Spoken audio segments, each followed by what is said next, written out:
కుసుమహర కుసుమహర కుసుమహర.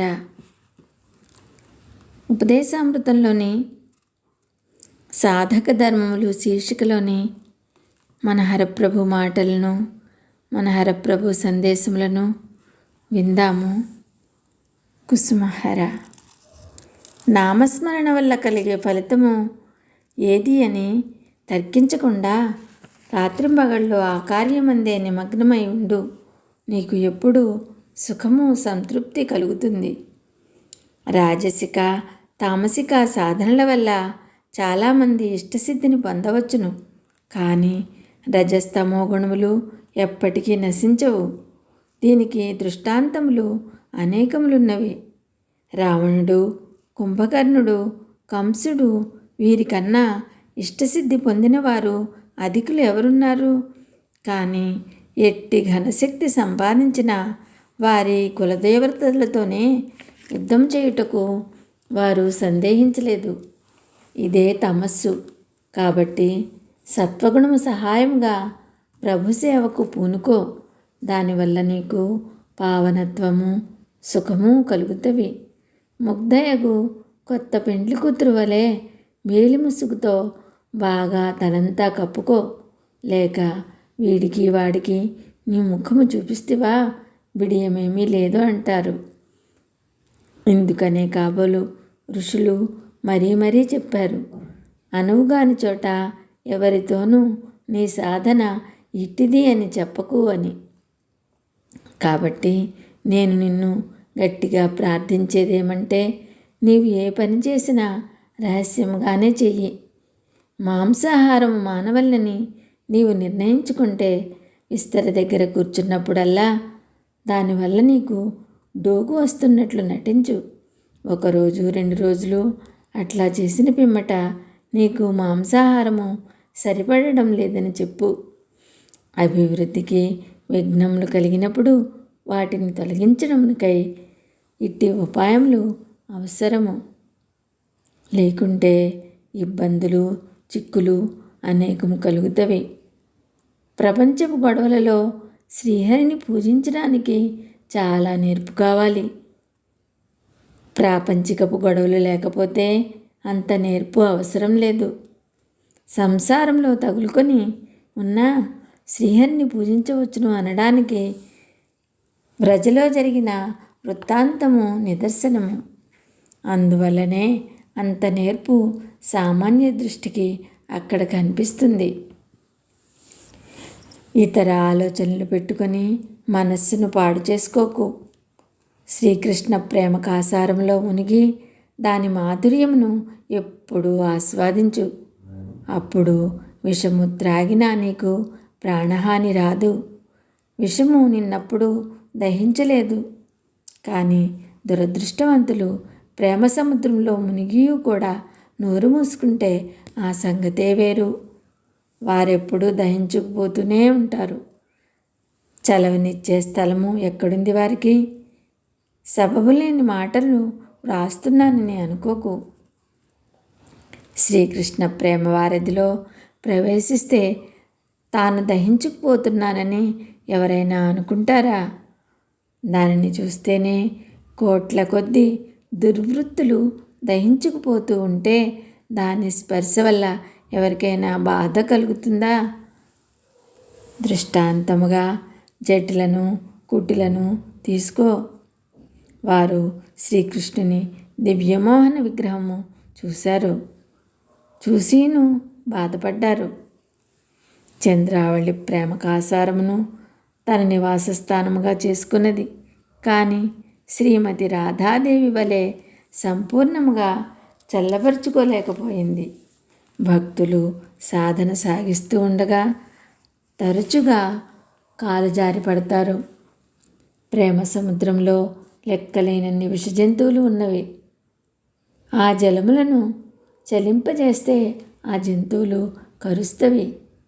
నోరు మూసుకుని అమృతము తాగని వారు బాధల పాలవుతారు, ప్రాణములు పోగొట్టుకుంటారు. దిక్కులేని వారిని, దుఃఖభాజనులను చూసి దయతలిచి వారికి అనునయం కల్పించడానికి సిద్ధంగా ఉండు.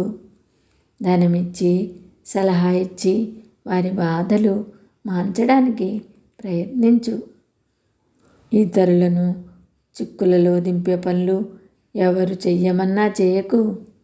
ఏ కారణం వలనైనా నీకు కోపం వస్తే ఎప్పుడూ ఆ కోపంతో సహవాసం చెయ్యకు.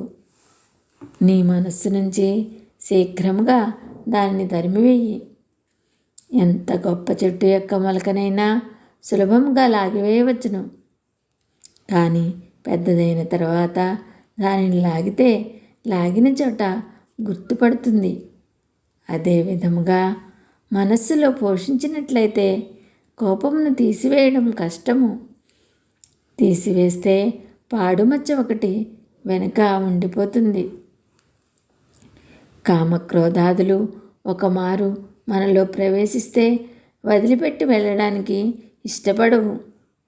ఏదో ఒక విధముగా వాటిని తరిమివేస్తే వెళ్ళిపోయేటప్పుడు అవి మనస్సును పూర్తిగా పాడు చేస్తవి.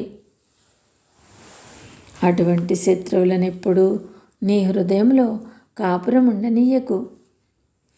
నిన్ను సమీపించడం తటస్థించిన అప్పుడే అక్కడే వాటిని వెళ్ళగొట్టు. తీరుబడిగా ఉంటే ఏకాంత స్థలమునకు వెళ్ళు. పొలములలోనూ నది ఒడ్డిన తిరిగితే కలిగే సుఖము ఇంద్రభవనంలో కూడా దొరకదు. ఏకాంత స్థలమున శ్రీకృష్ణనామము గట్టిగా ఉచ్చరించు. అట్లా చేస్తే ప్రేమమయుడవుతావు. నీ చెక్కిళ్ళ వెంట కన్నీరు కారుతుంది. కష్టములు దుఃఖములు అంతరిస్తవి, బాధలు శమిస్తవి. తాన్సేన్ కీర్తన అయినప్పటికీ, రాగతాళములతో కూడినప్పటికీ నీవు కూర్చుకుని ఏకాంతంలో పాడుకునే నీ పాటంత మధురముగాను మనోహరముగాను ఉన్నట్లు నీకు అనిపించదు. ఏకాంత సుఖములు వర్ణనాతీతము, వాటికి అవే పోలిక. ఆత్మవంచన చేసుకోకుండా నీవు మనస్ఫూర్తిగా ప్రేమించదలుచుకుంటే శ్రీకృష్ణుని, ఎప్పుడు ఉండే శ్రీకృష్ణుని ప్రాణములకు ప్రాణమని భావించి ప్రేమించు. నీవు ఎప్పుడూ విచారించవలసిన పని ఉండదు. మనము తప్పిపోతే అతడు వెదకి మనలను మళ్ళీ కనుక్కుంటాడు. మనము మర్చిపోతే అతడు జ్ఞాపకం చేస్తాడు. మనము ఏడిస్తే అతడు మన కళ్ళ నీళ్లు తుడుస్తాడు.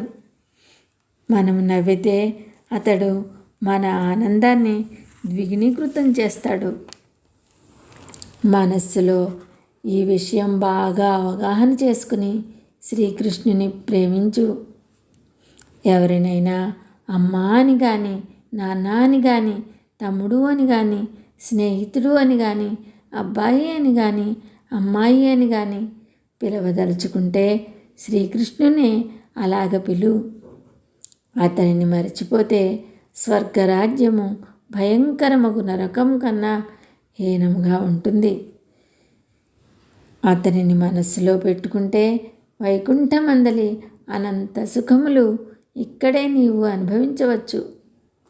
అతడే నా భర్త, అతడే నా ప్రభువు, అతడే నా ప్రాపు, అతడే నా రక్షకుడు. అతనిని మరిచిన తర్వాత మరి ఎందుకొరకు నేను బ్రతకడం? ఇతరులకు ఉపకారం చేయడమే దీని జీవిత లక్ష్యంగా పెట్టుకో. ఇతరులను పీడిద్దామనే ఊహలను నిన్ను సమీపించనీయకు. మాటలతోనూ ఊహలతోనూ కర్మలతోనూ ఇతరులను సేవించుటకు ప్రయత్నించు. సత్యం చెప్పుటకు భయపడకు, కానీ ఇతరులకు అపాయం తటస్థించే సమయాన్ని నీవు మాట్లాడకుండా ఉండు.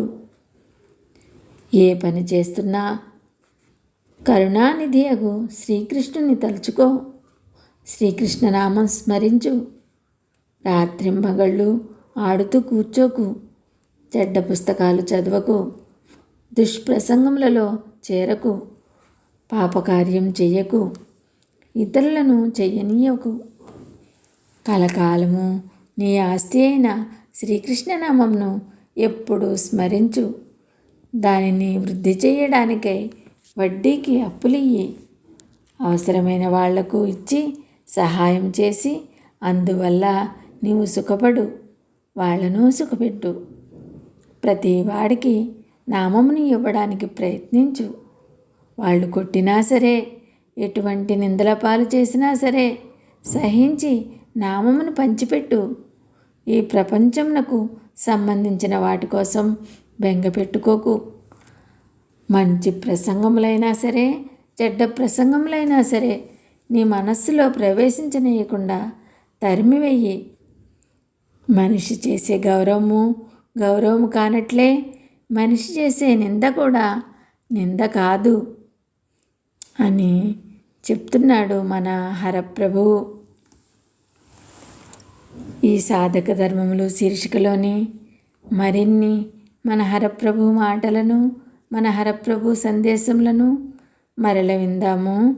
కుసుమహర కుసుమహర కుసుమహర.